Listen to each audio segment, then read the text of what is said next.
Selamat pagi, Bapak-Bapak dan Ibu, para personal dan juga para pimpinan perusahaan. Apa kabarnya semuanya? Baik, semoga Bapak-Bapak dan Ibu juga semua dalam keadaan yang baik pada saat ini. Sebelum kita mendengarkan khotbah firman Tuhan, marilah kita berdoa. Ya Tuhan Bapa, kami pada malam hari ini Tuhan, kembali lagi kami mengucapkan syukur kepada-Mu Tuhan, karena Engkau telah beserta dengan kami hingga saat ini ya Tuhan. Ya Tuhan Bapa, kami hendak mendengarkan firman-Mu Tuhan, kiranya Engkau-lah beserta dengan kami Tuhan, agar firman-Mu ini dapat kami terapkan dalam kehidupan kami sehari-hari. Dan suruh Roh Kudus-Mu Tuhan bersama-sama dengan kami, supaya kami dapat dan juga bisa dapat menerapkannya dalam kehidupan kami sebagai seorang profesional dan juga seorang pimpinan. Terpujilah Engkau Tuhan, di dalam nama-Mu, Kristus Yesus Tuhan kami. Amin. Baik, saudara-saudara yang terkasih dalam nama Tuhan Yesus, nats kita diambil dari Yesaya 60 ayat 1 hingga 7. Demikian bunyinya. Kemuliaan Sion yang akan datang. Bangkitlah menjadi teranglah, sebab terangmu datang, dan kemuliaan Tuhan terbit atasmu. Sebab sesungguhnya kegelapan menutupi bumi, dan kekelaman menutupi bangsa-bangsa. Tapi terang Tuhan terbit atasmu, dan kemuliaannya menjadi nyata atasmu. Bangsa-bangsa berduyun-duyun datang kepada terangmu, dan raja-raja kepada cahaya yang terbit bagimu. Layangkanlah pandangmu, dan lihatlah ke sekeliling. Mereka semua datang berhimpun kepadamu. Anak-anakmu laki-laki datang dari jauh, dan anak-anakmu perempuan digendong. Pada waktu itu, engkau akan heran melihat dan berseri-seri. Engkau akan tercengang dan akan berbesar hati, sebab kelimpahan dari seberang laut akan beralih kepadamu, dan kekayaan bangsa-bangsa akan berpindah kepadamu. Sejumlah besar unta akan memenuhi daerahmu, unta-unta muda dari Midian dan Efrat. Mereka semua akan datang dari Seba, membawa emas dan kemenyan, serta memberitakan kemakmuran Tuhan. Segala kambing domba kedar akan berhimpun kepadamu. Domba-domba jantan Nebayot akan bersedia untuk ibadahmu. Semuanya akan dipersembahkan di atas mezbahmu sebagai kurban yang berkenan kepadaku. Dan aku akan menyemarakkan rumah kemuliaanku. Demikianlah firman Tuhan, berbahagialah mendengarnya dan memeliharaannya. Amin. Saudara-saudara yang terkasih dalam nama Tuhan Yesus, dari nats ini, Yesaya 60 ini, saya coba mengambil topiknya, yaitu adalah yang berjudul Bangkit dan Bersinar, yaitu mengenai kepemimpinan yang memancarkan terang harapan. Nah, Bapak-bapak sebagai seorang profesional maupun sebagai seorang pemimpin perusahaan, apakah Bapak-bapak dalam kehidupan Bapak-bapak sehari-hari adalah selalu memancarkan terang harapan? Nah, saudara-saudara yang terkasih dalam nama Tuhan Yesus, saya coba mengambil contoh bagaimana kita bisa melihat ini, bahwa tokoh-tokoh juga ada beberapa tokoh yang bisa yang menerapkan apa topik kita, yaitu bangkit dan bersinar, yaitu sebagai kepemimpinan yang memancarkan terang harapan. Nah, ini adalah seorang pemimpin Kristen, yaitu dia berjuang untuk kemerdekaan dan keadilan bagi rakyat Kongo. Dan ia percaya pada kemampuan dan persatuan meskipun menghadapi tantangan besar, yaitu adalah lalu selama Patriasa sebagai 61, dia adalah selama Republik Demokratik Kongo. Nah, sebelumnya adalah Kongo Belgia.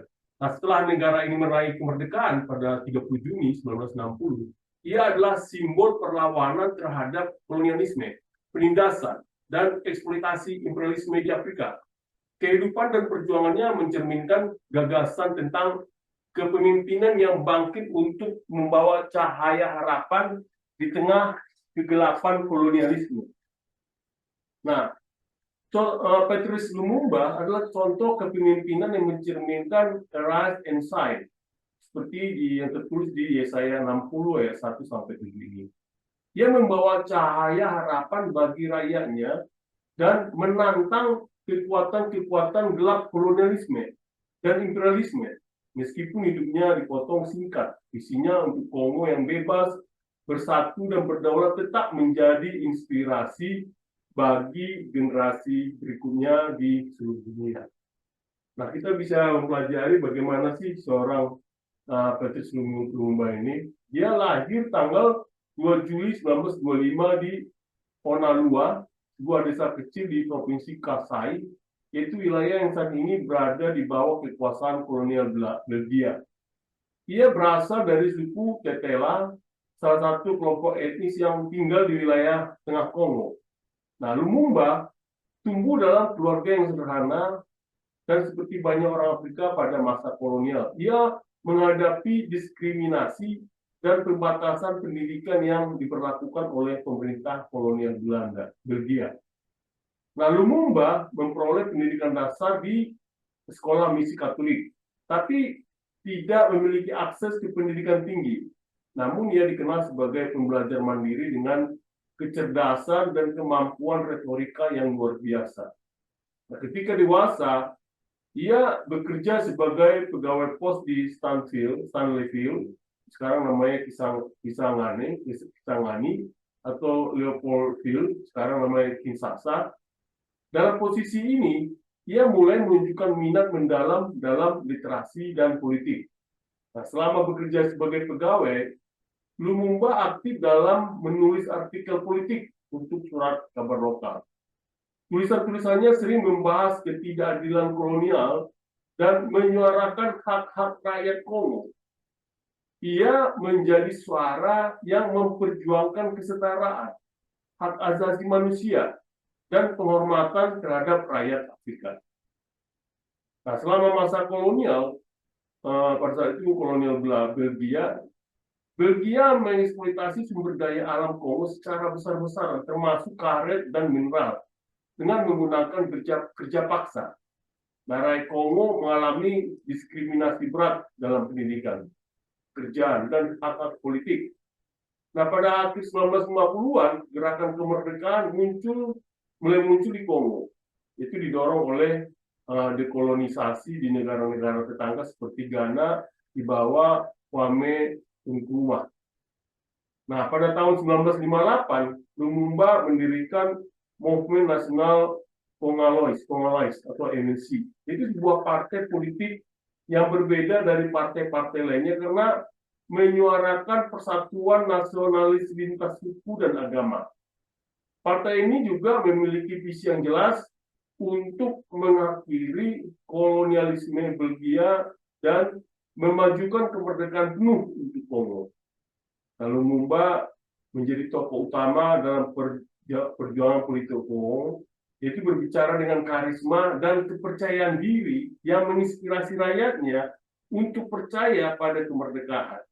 Pada tahun 1958, Lumumba menghadiri All African People's Conference di Accra, di Ghana, yang diorganisir oleh Kwame Nkrumah. Acara ini memperkuat komitmennya terhadap kemerdekaan Afrika dan solidaritas antara negara-negara Afrika. Nah, pada tahun 1960, yaitu tepatnya pada bulan Mei, Kongo mengadakan pemilu legislatif pertama. Nah, partai MNC memenangkan kursi terbanyak. Dan Lumumba diangkat sebagai Perdana Menteri pertama Kongo. Sementara Joseph Kasavubu menjadi presiden. Nah, pada tanggal 30 Juni 1960, Kongo secara resmi meraih kemerdekaan dari Belgia. Namun acara ini ditandai oleh ketegangan, terutama setelah Lumumba memberikan pidato yang secara terbuka mengecam kekejaman kolonial Belgia. Dalam pidatonya mengatakan demikian, yaitu kami telah mengalami penghinaan yang mendalam, dan eksploitasi selama 80 tahun. Tapi pidato ini mengguncang Belgia dan dunia barat, tetapi menjadi sumber kebanggaan rakyat Kongo.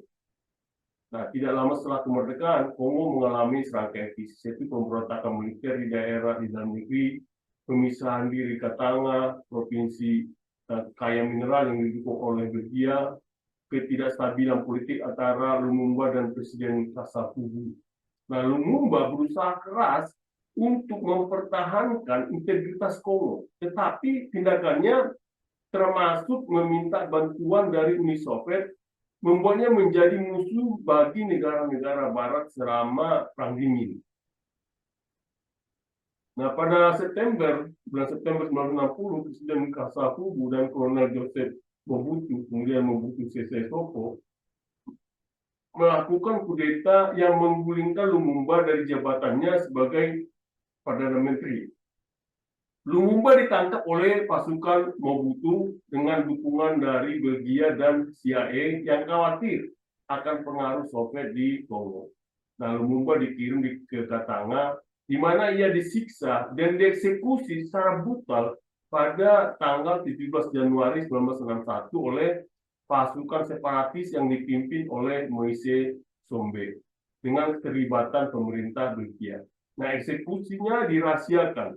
Tetapi berita tentang pembunuhannya mengejutkan dunia dan menjadikannya martir bagi perjuangan anti-kolonialisme.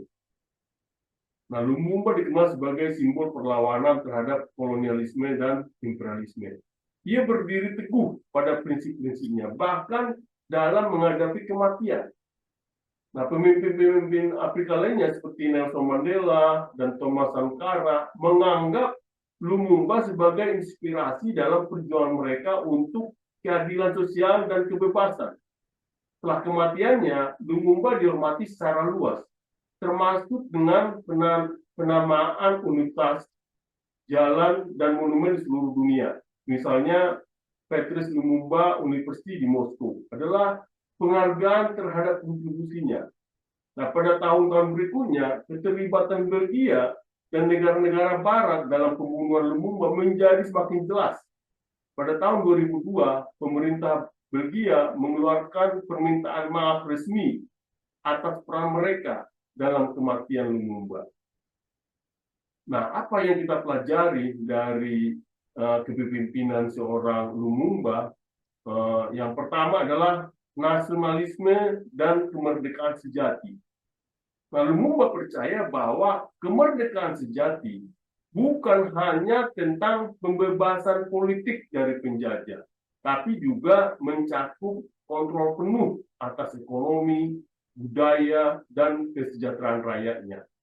Di mana di ajarannya dikenal dengan kemerdekaan harus berarti akhir dari eksploitasi rakyat oleh penjajah atau pihak asing. Nah, rakyat Kongo harus memiliki kendali atas sumber daya alam dan keputusan politik negara mereka. Kebebasan politik tanpa kemandirian ekonomi hanya menghasilkan bentuk baru dari penjajahan yang disebutnya sebagai neokolonialisme.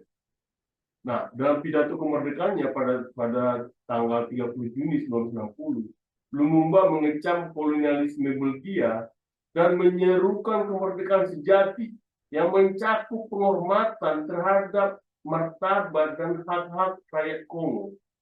Ia berusaha membangun sistem pemerintahan yang tidak hanya memindahkan kekuasaan dari Belgia ke elit lokal, tetapi memberdayakan seluruh rakyat Kongo.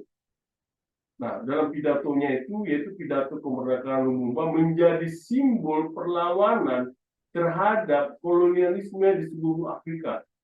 Meskipun memicu kemarahan dari pihak Barat, pidatonya memperkuat tekad rakyat Kongo untuk memperjuangkan kedaulatan penuh. Dua adalah persatuan nasional sebagai kunci kemajuan. Lalu Lumumba menekankan pentingnya persatuan di tengah keberagaman Kongo yang memiliki lebih dari 200 kelompok etnis dan bahasa. Nah, perpecahan berdasarkan suku, agama, atau wilayah adalah alat yang digunakan penjajah untuk melemahkan perjuangan rakyat. Persatuan adalah kekuatan, dan hanya dengan bersatu, rakyat Kongo dapat menghadapi tantangan besar pasca kemerdekaan. Lalu Lumumba mendirikan Movement Nasional Congolese atau MNC, itu sebuah partai politik yang menekankan persatuan lintas suku dan wilayah. Ia sering menyerukan solidaritas nasional dalam pidatonya, memperingatkan bahwa tanpa persatuan, Kongo akan terpecah oleh kepentingan internal dan eksternal. Nah, ajarannya ini yaitu tentang persatuan tetap menjadi pesan penting dalam sejarah Kongo yang terus menghadapi tantangan akibat separatisme, konflik etnis, dan campur tangan asing. Yang ketiga adalah anti-kolonialisme dan anti-neokolonialisme. Nah, sebagai pemimpin gerakan anti-kolonial, Lumumba tidak hanya menuntut kemerdekaan politik, tapi juga menolak segala bentuk neokolonialisme, di mana kekuatan asing tetap mengontrol ekonomi dan politik negara-negara Afrika melalui cara tidak langsung. Nah, dalam ajarannya yaitu tentang kolonialisme baik langsung maupun tidak langsung adalah bentuk penindasan yang harus dilawan. Nah, kemerdekaan Afrika hanya dapat dicapai oleh negara-negara Afrika mandiri secara ekonomi dan bebas dari intervensi kekuatan asing. Lalu Lumumba juga menolak pengaruh Belgia dan kekuatan Barat yang mencoba mempertahankan kontrol atas sumber daya Kongo setelah kemerdekaan. Dia mencari bantuan dari Uni Soviet ketika merasa Barat mencoba merongrong kemerdekaan Kongo. Meskipun langkah ini membuatnya menjadi musuh kekuatan Barat di era Perang Dingin. Nah, dampaknya Lumumba menjadi simbol global perlawanan terhadap kolonialisme. Pandangannya tentang neokolonialisme memerangi gerakan kemerdekaan di negara-negara lain di Afrika maupun di Asia. Nah, hal yang keempat yang kita pelajari adalah keadilan sosial dan kesetaraan. Nah, Lumumba adalah pendukung kuat keadilan sosial dan menekankan bahwa kemerdekaan sejati harus membawa kesetaraan bagi semua rakyat Kongo tanpa memandang suku, agama, atau kelas sosial. Dalam ajarannya ini diajarkan bahwa setiap rakyat Kongo tanpa memandang asal usul atau status sosial berhak atas hak yang sama. Nah, diskriminasi dan ketimpangan sosial yang diwariskan dari era kolonial harus dihapuskan. Nah, bagaimana implementasi dalam ketimpangannya? Dia berusaha menciptakan kebijakan yang inklusif, di mana semua rakyat Kongo dapat berpartisipasi dalam pemerintahan dan menikmati hasil dari sumber daya negara. Nah, dalam retorikanya, dia selalu menyerukan solidaritas rakyat biasa melawan elit korup yang bekerja sama dengan penjajah. Dampaknya kita lihat di sini dari ajarannya, adanya kesetaraan menjadi dasar bagi perjuangan hak-hak sipil dan sosial di Kongo, meskipun implementasinya terganggu oleh konflik politik dan juga kudeta. Nah, prinsip kelima yang kita pelajari dari Lumumba adalah kedaulatan sumber daya alam. Nah, Kongo adalah salah satu negara terkaya di dunia dalam hal sumber daya alam. Tetapi rakyatnya hidup dalam kemiskinan karena eksploitasi oleh penjajah. Lumumba berpendapat bahwa sumber daya ini harus digunakan untuk kesejahteraan rakyat. Nah, dalam ajarannya bahwa menyatakan sumber daya alam Kongo seperti tembaga, emas, dan berlian adalah milik rakyat Kongo dan tidak boleh dieksploitasi oleh kekuatan asing atau elit lokal. Nah, keuntungan dari kekayaan alam Kongo harus digunakan untuk membangun infrastruktur, pendidikan, dan kesehatan untuk rakyat. Nah, di dalam kepemimpinannya, Lumumba berusaha menasionalisasi industri pertambangan Kongo untuk mengakhiri kontrol perusahaan asing. Ia menolak perjanjian-perjanjian yang memberikan akses eksklusif kepada perusahaan asing atas kekayaan Kongo. Nah, dampaknya kita bisa pelajari bahwa meskipun banyak upayanya digagalkan oleh kekuatan asing, ajaran Lumumba tentang kedaulatan sumber daya tetap menjadi inspirasi bagi gerakan nasionalis di Afrika. Nah, hal yang keenam yang kita pelajari adalah solidaritas Pan-Afrika. Nah, Lumumba adalah pendukung utama Pan-Afrikanisme, gerakan yang mendorong solidaritas antara negara-negara Afrika untuk melawan kolonialisme dan membangun masa depan yang merdeka. Nah, dalam ajarannya disebutkan bahwa negara-negara Afrika harus bersatu untuk melawan kolonialisme dan imperialisme. Solidaritas Afrika adalah kunci untuk mencapai kemerdekaan sejati dan pembangunan. Nah, dalam kepemimpinannya, Lumumba menjalin hubungan erat dengan pemimpin Pan-Afrika lainnya seperti Kwame Nkrumah di Ghana dan juga Julius Nyerere dari Tanzania. Ia menghadiri konferensi-konferensi Pan-Afrika untuk mempromosikan kerjasama antar negara Afrika. Nah, dampaknya kita lihat di sini bahwa ajaran Lumumba tentang Pan-Afrikanisme menjadi fondasi bagi pembentukan Organisasi Persatuan Afrika atau OEU yang kini dikenal sebagai Uni Afrika. Nah, hal yang ketujuh juga kita pelajari, prinsip ketujuh dari Lumumba adalah pendidikan dan kesadaran politik. Nah, Lumumba percaya bahwa pendidikan adalah alat penting untuk membebaskan rakyat dari kebodohan dan penindasan. Nah, tanpa pendidikan, rakyat tidak akan dapat memahami hak-hak mereka dan berpartisipasi dalam pemerintahan. Pendidikan harus memprioritaskan pembangunan karakter dan kesadaran politik. Nah, Lumumba berkomitmen untuk memperluas akses pendidikan di Kongo. Ia mendorong program-program pendidikan yang membangun kesadaran politik rakyat tentang pentingnya kemerdekaan dan persatuan. Nah, dampaknya kita bisa belajar di sini bahwa pandangannya tentang pendidikan memotivasi gerakan untuk meningkatkan literasi dan kesadaran politik di Kongo, meskipun penerapannya terhenti akibat konflik politik. Nah, apa yang kita pelajari juga dari sini, dari Lumumba ini, dia juga beberapa landasan utamanya di dalam kepemimpinannya yaitu Alkitab. Jadi sebagai seorang Kristen, dia juga dikenal sebagai seorang pembebas yang memperjuangkan rakyat Kongo dari belenggu kolonialisme Belanda, Belgia.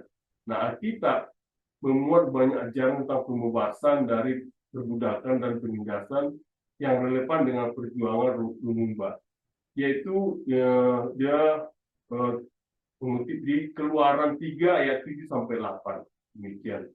Tuhan berfirman, "Aku telah memperhatikan dengan sungguh kesengsaraan umatku di tanah Mesir dan telah mendengar seruan mereka yang disebabkan oleh pengerah-pengerah mereka. Ya, aku mengetahui penderitaan mereka. Sebab itu, aku telah turun untuk melepaskan mereka dari tangan orang Mesir." Nah, ini konteks ayat ini menggambarkan Tuhan yang berpihak pada orang-orang yang tertindas, seperti rakyat Kongo di bawah kolonialisme. Lumumba bertindak sebagai seorang pembebas yang membawa harapan kepada rakyatnya, seperti Musa yang memimpin umat Israel keluar dari Mesir. Nah, dia juga mengutip di Yesaya 61 ayat 1. Kata demikian. Roh Tuhan Allah ada padaku, oleh karena Tuhan telah mengurapi aku.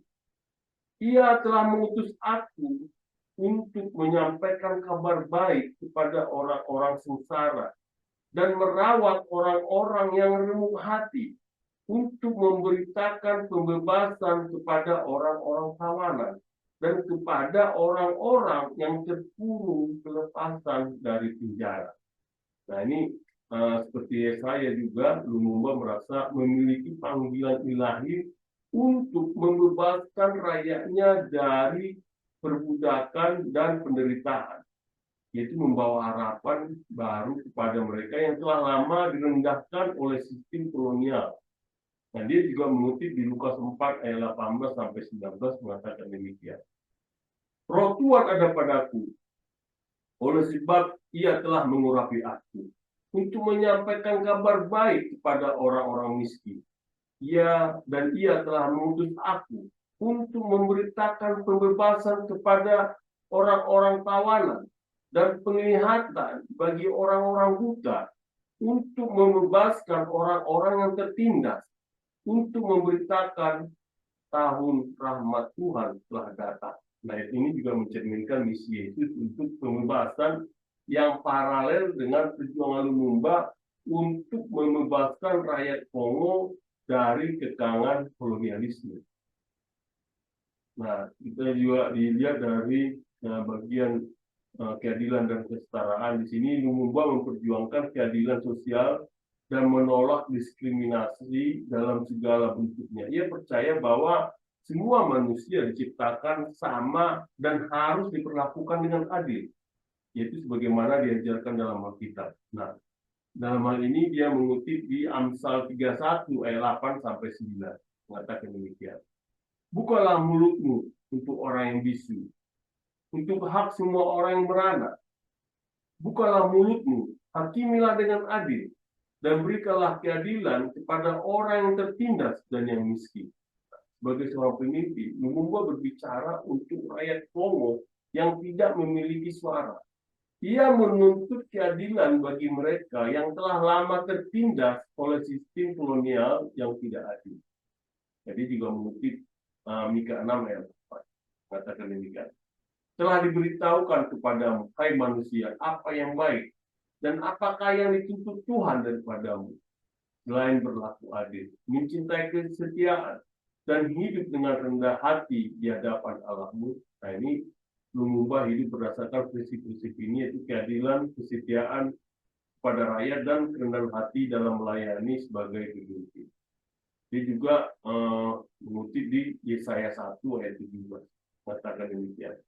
Belajarlah berbuat baik, usahakanlah keadilan, kendalikan orang kejam, belalah hak anak-anak yatim, perjuangkanlah perkara janda-janda. Nah, ini Lumumba menyerukan penghapusan ketidakadilan dan memperjuangkan hak-hak rakyat miskin dan tertindas, termasuk mereka yang paling rentan di masyarakat. Nah, yang kita lihat juga dari ayat Alkitab yang dia kutip itu mengenai persatuan sosial, yaitu di mana Patrice Lumumba juga menekankan pentingnya persatuan nasional di tengah keberagaman Kongo yang terdiri dari ratusan kelompok etnis. Dia percaya bahwa hanya dengan bersatu, rakyat Kongo dapat mencapai kemerdekaan sejati dan membangun masa depan yang lebih baik. Sehingga dia mengutip di Mazmur 133 ayat 1, mengatakan demikian. Sungguh, alangkah baiknya dan indahnya apabila saudara-saudara diam bersama dengan hukum. Nah, ini ayat ini mencerminkan visi Lumumba untuk mempersatukan rakyat Kongo dalam semangat persaudaraan tanpa memandang perbedaan etnis atau suku. Dia juga mengutip Efesus 4 ayat 3 sampai 6. Dan berusahalah memelihara kesatuan roh oleh ikatan damai sejahtera, satu tubuh dan satu roh, seperti kamu telah dipanggil kepada satu pengharapan yang terkandung dalam panggilanmu, satu Tuhan, satu iman, satu baptisan, satu Allah dan Bapa dari semua. Allah yang di atas semua dan oleh semua dan di dalam semua. Nah, ini menekankan pentingnya persatuan yang harmonis, baik dalam bangsa maupun dalam umat. Yaitu sebuah pesan yang selalu disampaikan oleh Lumumba kepada rakyatnya. Dan juga dia memperkuat di dalam hal Lumumba juga dikenal karena keberaniannya dalam menghadapi kekuatan kolonial dan pengkhianatan politik. Dia menolak kompromi, mengorbankan prinsip-prinsip keadilan meskipun hal ini mengancam nyawanya. Makanya dia berpedoman pada Yosua 1 ayat 9 mengatakan demikian. Bukankah telah kuperintahkan kepadamu, kuatkan dan teguhkanlah hatimu, janganlah kecut dan tawar hati, sebab Tuhan Allahmu menyertai engkau kemanapun engkau pergi. Nah, ini Lumumba menunjukkan keberanian yang luar biasa dalam memimpin perjuangan rakyat Kongo. Percaya bahwa ia dipandu oleh misi yang lebih besar. Dan dia juga mengutip di Yesaya 41 ayat 10 mengatakan demikian. Janganlah takut, sebab aku menyertai engkau. Janganlah bimbang, sebab aku ini Allahmu. Aku akan meneguhkan, bahkan akan menolong engkau. Aku akan memegang engkau dengan tangan kananku yang membawa kemenangan. Nah, ini mengajarkan bahwa adanya keteguhan Lumumba dalam menghadapi ancaman dari dalam dan luar negeri yang mencerminkan keyakinannya pada prinsip-prinsip keadilan dan kebenaran. Dia juga mengutip di Roma 8 ayat 31 mengatakan, jika Allah di pihak kita, siapakah yang akan melawan kita? Nah, ayat ini mencerminkan keyakinan Lumumba bahwa perjuangannya untuk rakyat adalah benar, meskipun ia menghadapi musuh yang kuat.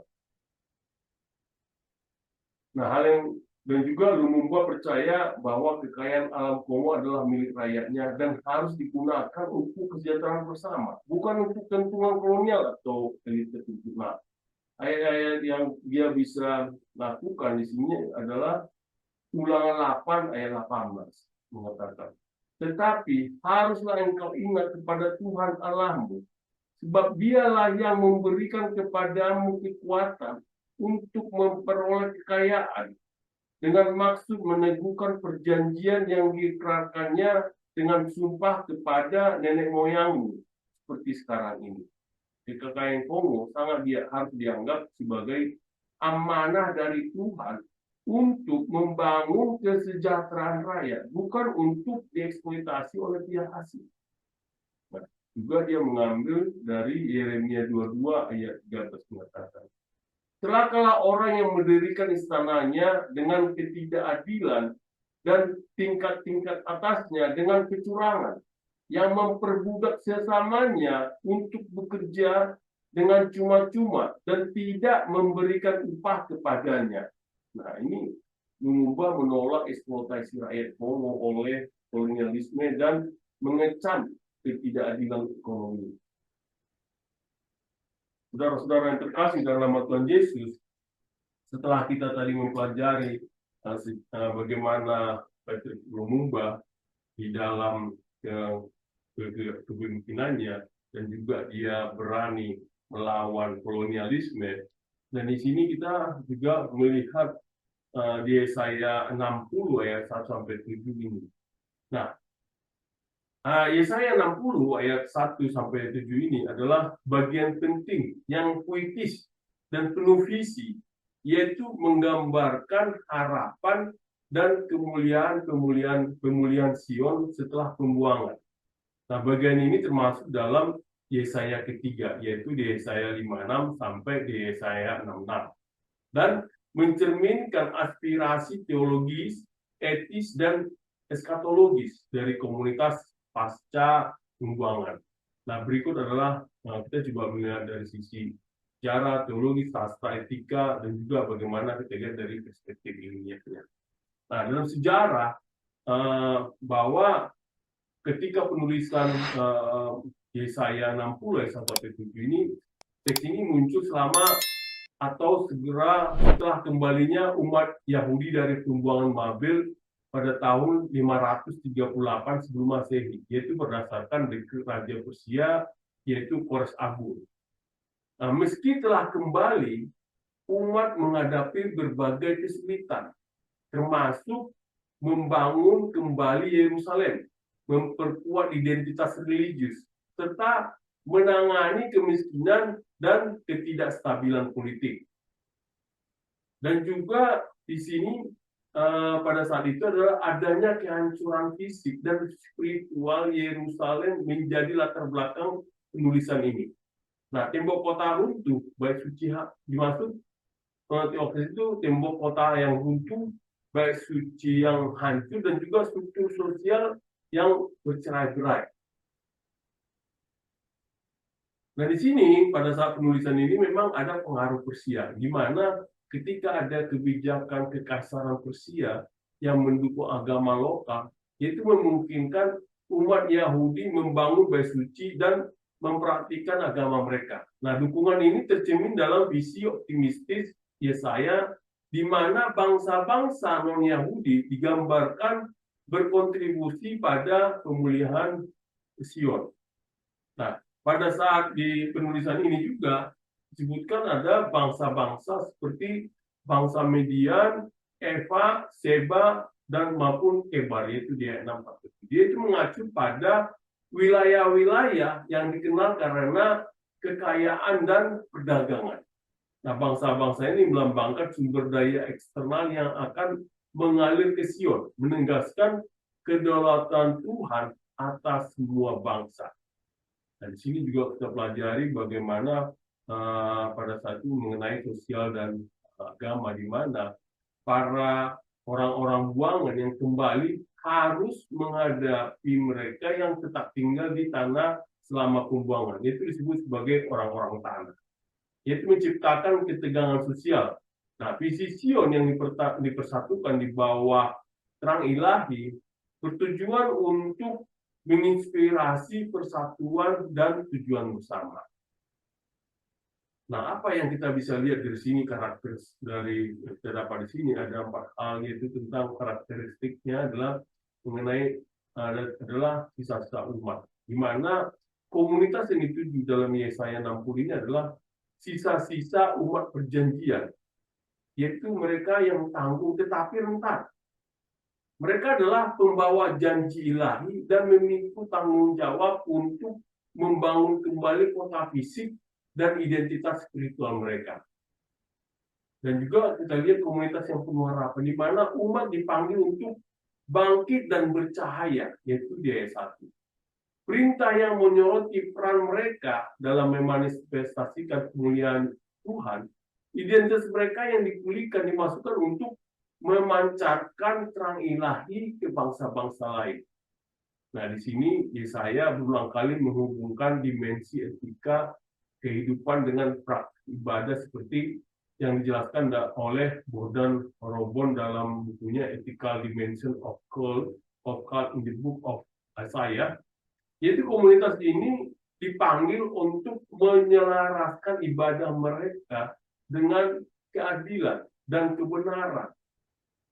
Dengan adanya pemulihan Sion, yaitu menuntut pembangunan kembali yang bukan hanya fisik, tapi juga moral dan juga spiritual.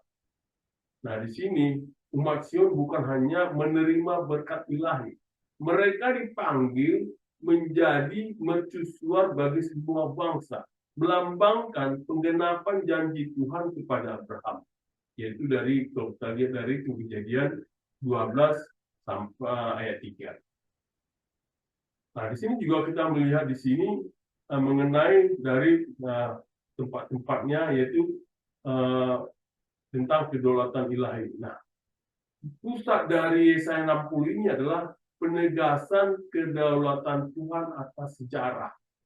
Pemulihan Sion bukan hanya inisiatif politik atau manusia, tetapi tindakan ilahi yang menunjukkan kuasa dan kesetiaannya. Nah, John Goldingay dalam bukunya The Theology of the Book of Isaiah menekankan kedaulatan ini sebagai motif sentral dalam Yesaya, di mana Tuhan mengubah keputusan menjadi harapan. Juga di sini digambarkan dari gambaran terang, yaitu di ayat 1, melambangkan kehadiran dan keselamatan Tuhan. Terang ini mengusir kegelapan pembuangan dan penghakiman, yaitu menandakan era baru dari kasih karunia ilahi. Di ayat 2 mengatakan kemuliaan Tuhan. berfungsi sebagai kekuatan pelindung dan transformatif, menggenapi janji yang dibuat sepanjang kitab Yesaya, yaitu di Yesaya 9 ayat 2 maupun di Yesaya 40 ayat 5. Nah, di sini juga kita mempelajari adanya keselamatan universal di mana visi bangsa-bangsa yang membawa kekayaan dan ibadah ke Sion, yaitu kita bisa pelajari di ayat 5 sampai 7, memperluas perjanjian Tuhan ke semua bangsa. Universalisme ini menggambarkan harapan eskatologis akan persatuan umat manusia di bawah Tuhan yang diulang dalam perjanjian baru, misalnya dalam Matius 2 ayat 1 sampai 12 maupun di Wahyu 21 ayat 24 sampai 26. Nah, Steve Moise dan juga Martin Menken dalam bukunya Isaiah in the New Testament menyoroti bagaimana visi Yesaya secara mendalam memengaruhi teologi Kristen awal, terutama mengenai inklusi bangsa-bangsa non-Yahudi. Nah, bangsa-bangsa yang dulu menindas Sion ini digambarkan melayani dan memperkaya Sion. Nah, pembalikan ini menegaskan keadilan Tuhan dan kapasitasnya untuk mengubah penghinaan menjadi kemuliaan. Nah, adanya di sini juga ada misi mesianis dan eskatologi, di mana di Yesaya 60 ini tidak secara eksplisit menyebut Mesias. Visinya tentang pemuliaan Sion dan penghormatan bangsa-bangsa sejalan dengan harapan mesianis dan eskatologis yang terlibat di tempat lain dalam Yesaya dan juga literatur kenabian lainnya. Monsukma dalam bukunya Until the Spirit Comes mengaitkan visi ini dengan karya Roh Kudus yang membawa pembaruan dan membuka zaman kemuliaan. Nah, kalau dari struktur penulisannya, kita bisa lihat di sini strukturnya ada dua bagi, yaitu panggilan kepada Sion, yaitu di ayat 1 sampai 3, dan juga berkumpulnya bangsa-bangsa di ayat 4 sampai 7. Nah, panggilan kepada Sion di ayat 1 sampai 3, disebutkan Sion dipanggil untuk bangkit dan bercahaya karena kemuliaan Tuhan telah tiba.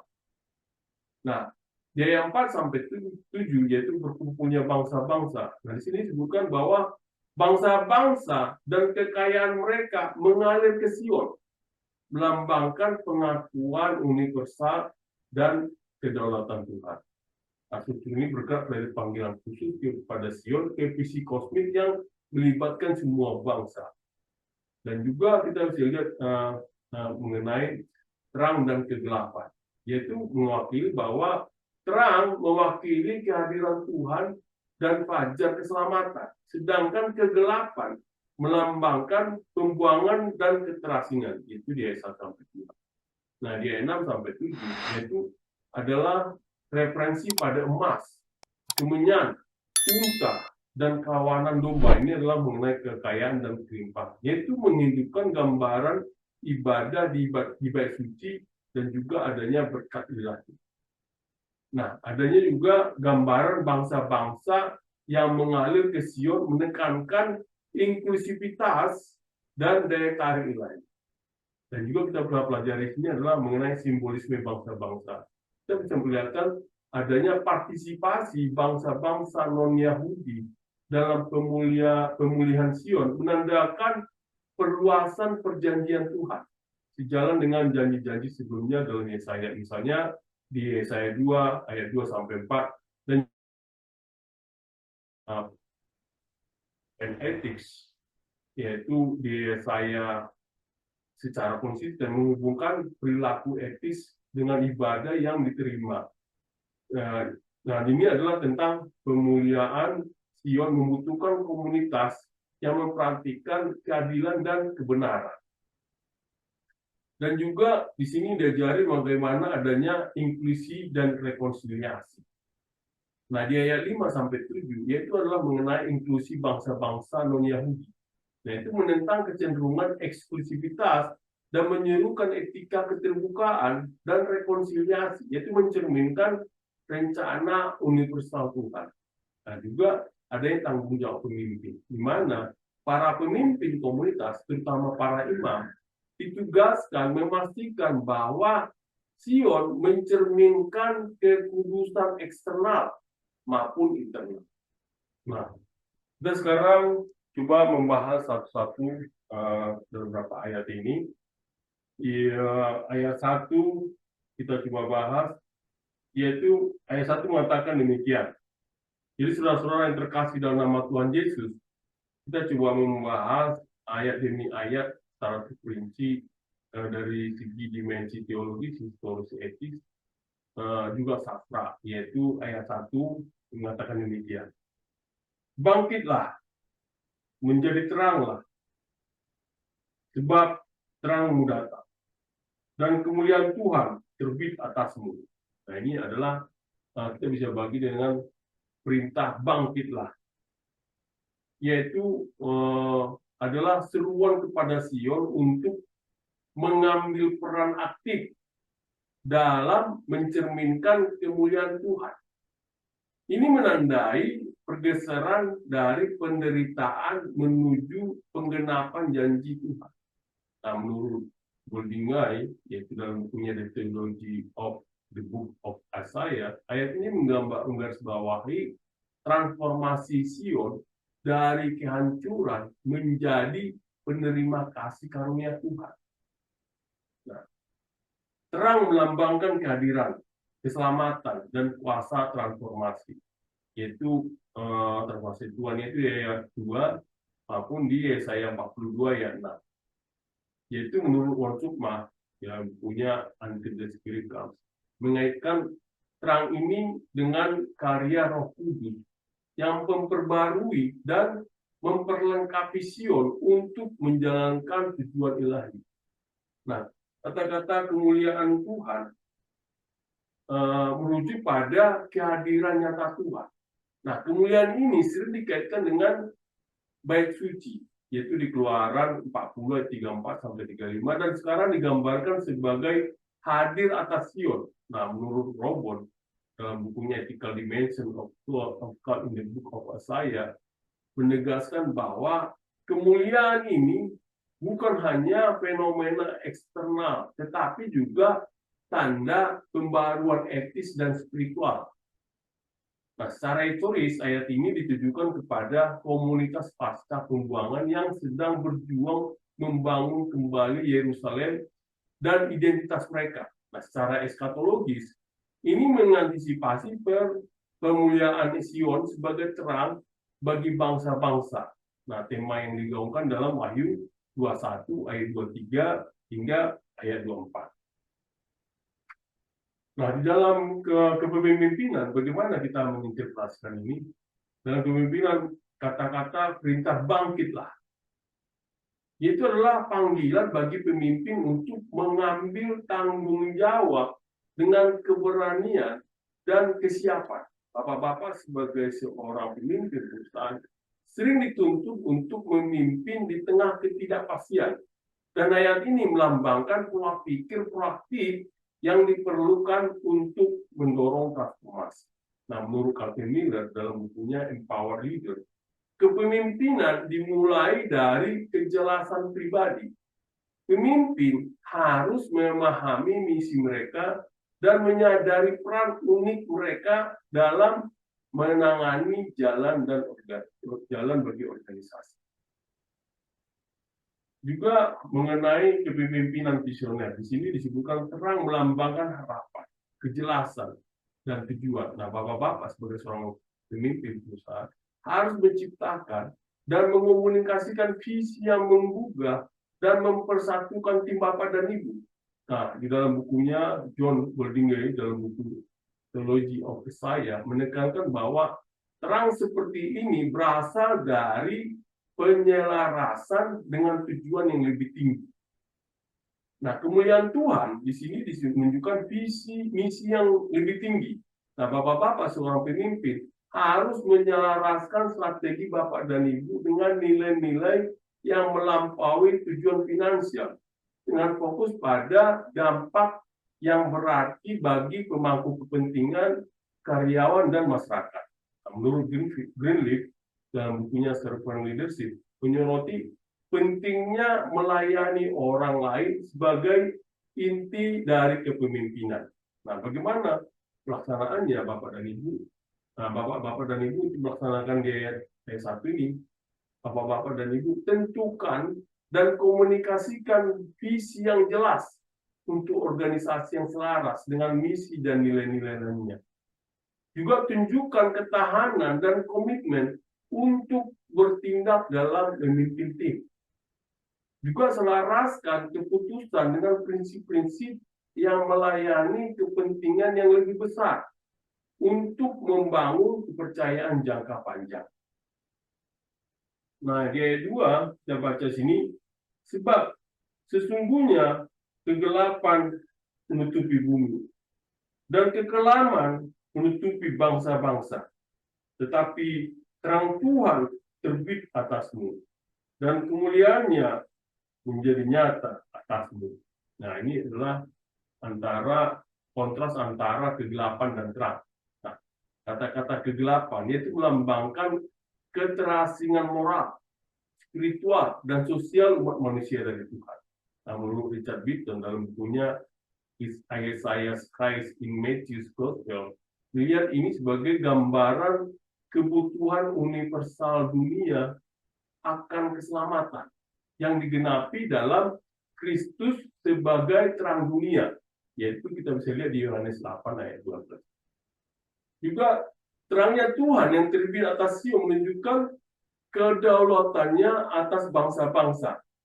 Menurut Matthias de Jong, yaitu dalam bukunya Isaiah Among the Ancient Near Eastern Prophets, mencatat bahwa gambaran ini menegaskan peran unik Tuhan sebagai Allah yang tertinggi. Ayat ini juga memiliki nuansa eskatologis, yaitu meramalkan waktu ketika Sion menjadi pusat terang ilahi bagi seluruh umat manusia. Nah, menurut Petrus dalam bukunya Isaiah and Prophetic Traditions in the Book of Revelation, menghubungkan visi ini dengan Wahyu 21 ayat 23, di mana kemuliaan Allah menerangi Yerusalem baru. Nah, di dalam kepemimpinan bagaimana kita menginterpretasikan ini? Jadi, dalam kepemimpinan ini memimpin di tengah krisis, yaitu kegelapan mencerminkan tantangan seperti ketidakpastian, krisis, atau gangguan. Nah, seorang pemimpin dipanggil untuk menjadi mercusuar harapan dan arahan selama masa sulit. Nah, menurut Friends dalam bukunya Forgiveness and Power in the Age of Atrocity mencatat bahwa pemimpin yang menunjukkan belas kasih dan kerendahan hati dapat menstabilkan dan membimbing organisasi secara aktif di tengah krisis. Begitu juga kepemimpinan etis dalam ketidakpastian, di mana kemuliaan Tuhan yang terbit atas Sion melambangkan kepemimpinan etis yang mengubah kekacauan menjadi peluang. Nah, menurut Probon dalam bukunya Ethical Dimension of Cult in Isaiah menegaskan bahwa praktik etis membangun kepercayaan dan memastikan keberlanjutan jangka panjang. Dari sini juga kita pelajari bahwa mengenai ketahanan strategis, yaitu kemampuan pemimpin untuk bangkit di atas kegelapan, menyoroti kebutuhan dan ketahanan emosional dan strategis. Nah, sebagai seorang pemimpin, bapak-bapak dan ibu harus mengantisipasi tantangan, beradaptasi dengan cepat, dan memberikan arahan yang jelas. Nah, bagaimana cara pelaksanaannya sebagai seorang pemimpin di sebuah sekolah profesional? Bapak-bapak lakukan, tunjukkanlah pengambilan keputusan yang tenang dan jelas selama periode ketidakpastian. Juga tegakkan standar etis dalam semua keputusan, bahkan di bawah tekanan, untuk membangun kredibilitas. Dan juga buatlah rencana kontingensi yang memastikan stabilitas dan kemampuan beradaptasi organisasi. Nah, di ayat 3 kita baca sini, bangsa-bangsa berduyun-duyun datang kepada terangmu, dan raja-raja kepada cahaya yang terbit bagimu. Nah, ini adalah diajarkan bagaimana penjarahan universal, yaitu bangsa-bangsa dan raja-raja yang datang ke Sion melambangkan pengakuan universal atas kedaulatan Tuhan. Nah, hal ini mencerminkan visi Yesaya yang lebih luas tentang Sion sebagai tempat berkumpulnya semua bangsa, yaitu di Yesaya 2 ayat 2 sampai 4. Menurut Moise dan Mencken dalam bukunya Isaiah in the New Testament menyoroti bagaimana ayat ini memengaruhi penulis Perjanjian Baru, terutama dalam menggambarkan perjalanan orang Majus ke Kristus, yaitu di Matius 2 ayat 1 sampai 12. Mengenai peran Sion sebagai mercusuar, itu adalah peran Sion menarik bangsa-bangsa, melambangkan misinya untuk mencerminkan kekudusan Tuhan. Nah, menurut Robert menegaskan bahwa peran ini membutuhkan kesetiaan etis dan juga kultis.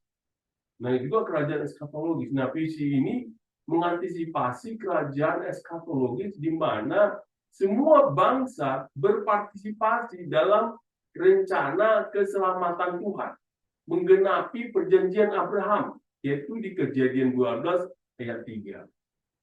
Nah, bagaimana kita mengintegrasikannya dalam kepemimpinan? Bagian ini adalah tentang menarik peluang global. Nah, seperti bangsa-bangsa yang tertarik pada terang Sion, organisasi yang dipimpin oleh pemimpin visioner secara alami menarik kemitraan, bakat, dan juga intervensi. Nah, seorang pemimpin harus menciptakan lingkungan inovasi, kepercayaan, dan keunggulan yang mengundang kolaborasi. Nah, di sini juga kita pelajari mengenai pengaruh global. Nah, Bapak-bapak sebagai seorang pemimpin perusahaan, Bapak-bapak dan Ibu harus berpikir melampaui cakupan langsung Bapak dan Ibu. Mempertimbangkan dampak global dari tindakan Bapak dan Ibu. Nah, ayat ini mencerminkan kapasitas pemimpin untuk memengaruhi tidak hanya organisasi Bapak dan Ibu, tapi juga industri dan juga komunitas yang lebih luas. Nah, di sini kita diajarkan mengenai kepemimpinan kolaboratif dengan kata-kata cahaya yang terbit bagimu, yaitu mencerminkan optimisme dan harapan. Seorang pemimpin harus mendorong kolaborasi, memotivasi berbagai pemangku kepentingan untuk selaras dengan tujuan bersama. Nah, bagaimana cara pelaksananya? Di sini kita diajarkan bagaimana bahwa posisikan organisasi Bapak dan Ibu sebagai pemimpin global melalui budaya inovasi dan juga keunggulan. Dan juga bangun kemitraan strategis yang selaras dengan tujuan dan nilai organisasi. Dan juga berikan inspirasi kepada pemangku kepentingan dengan menetapkan visi yang jelas dan optimis untuk masa depan.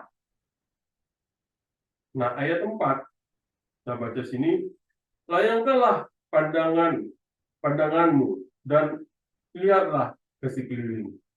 Mereka semua datang berhimpun kepadamu. Anak-anakmu laki-laki datang dari jauh, dan anak-anakmu perempuan digendong. Nah, ini adalah kita bisa lihat ayat ini menggambarkan kembalinya diaspora Yahudi ke Sion.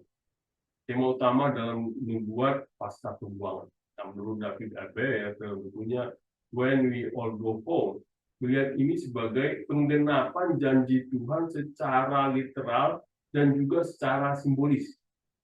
Nah, ini juga menggambarkan mengenai pemulihan keluarga dan juga komunitas. Gambaran anak laki-laki dan anak-anak perempuan ini mencerminkan pembangunan kembali ikatan keluarga dan sosial, menekankan pemulihan holistik Sion. Nah, menurut Abernethy dalam bukunya Eating in Isaiah mengaitkan pemulihan komunitas ini dengan berkat ilahi.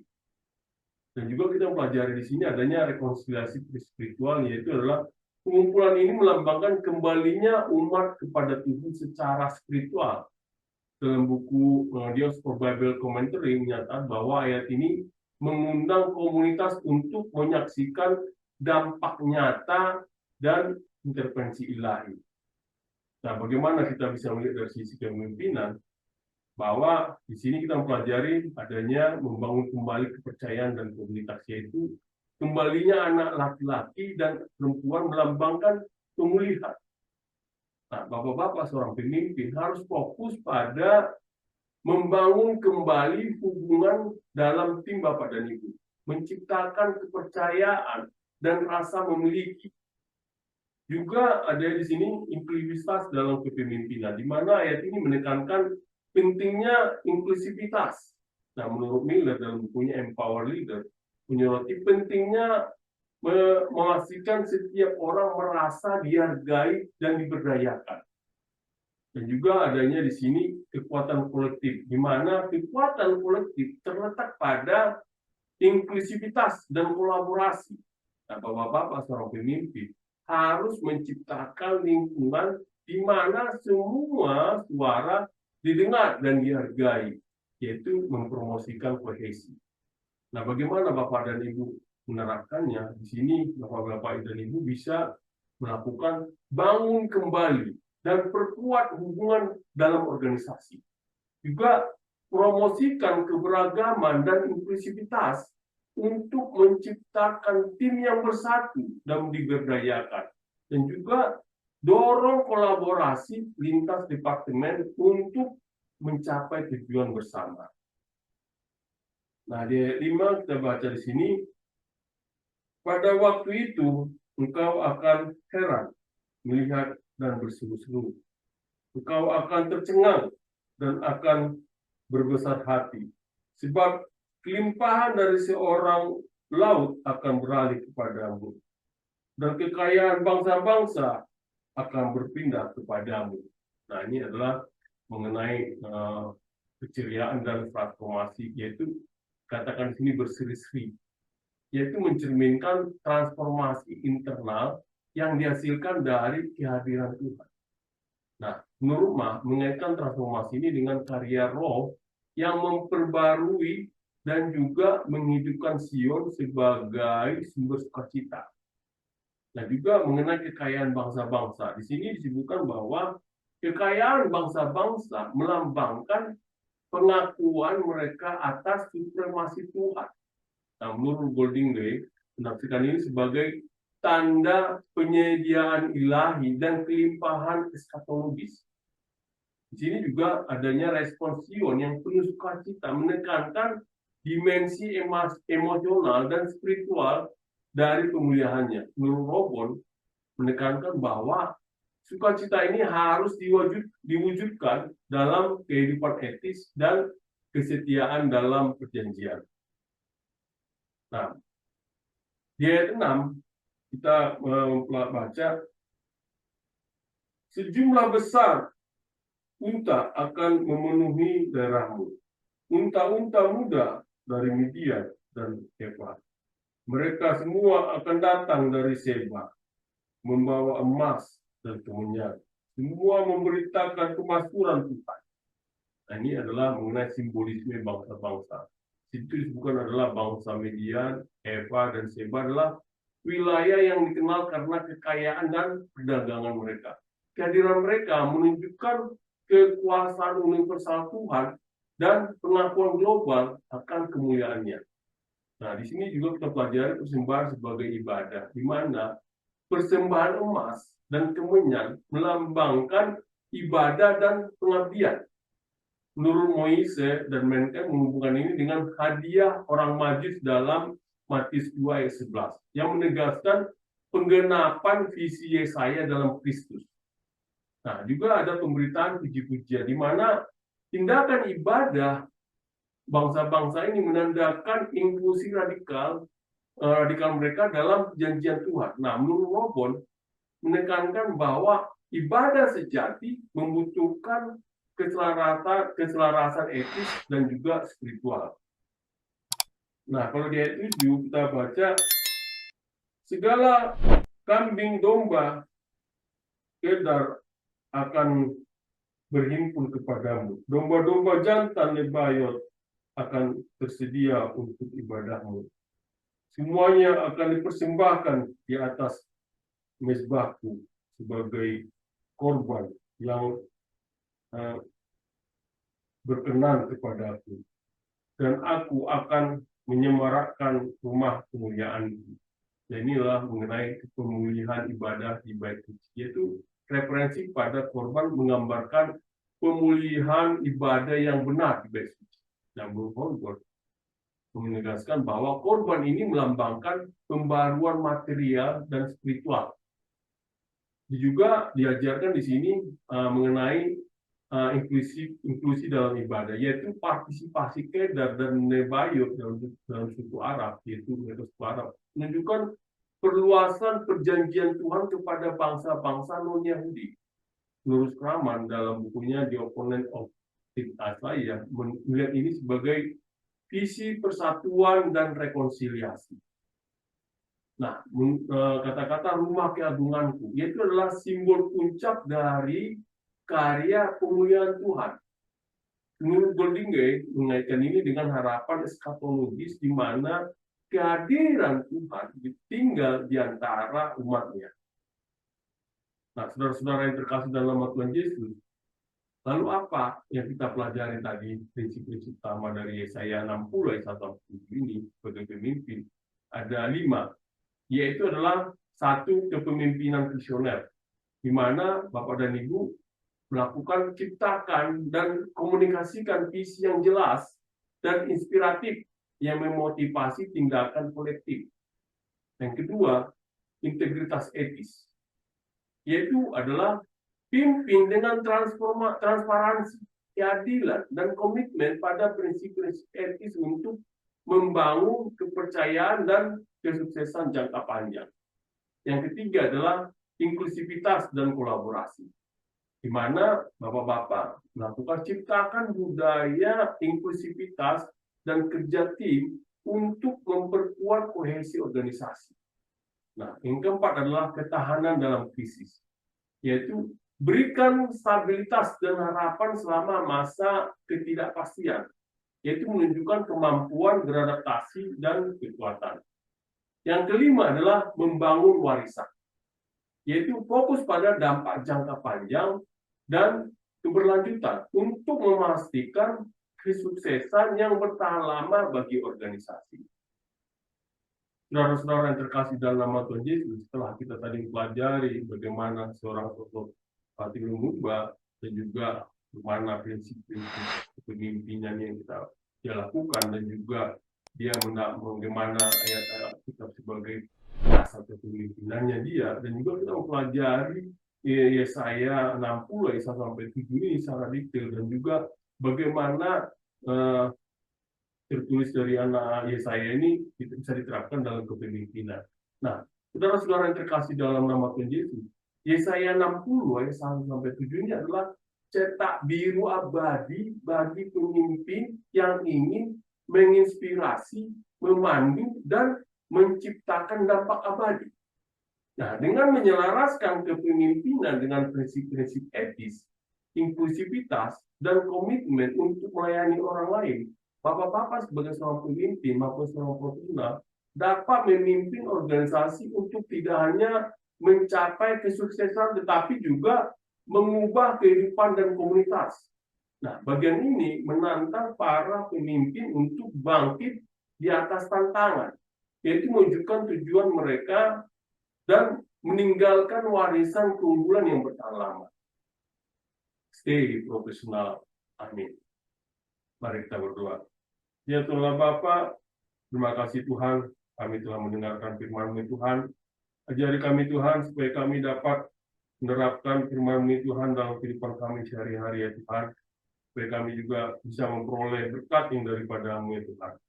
Tuhan, ya Tuhan Bapa, dipujilah nama-Mu, di dalam nama anak-Mu, Kristus Yesus Tuhan kami. Amin.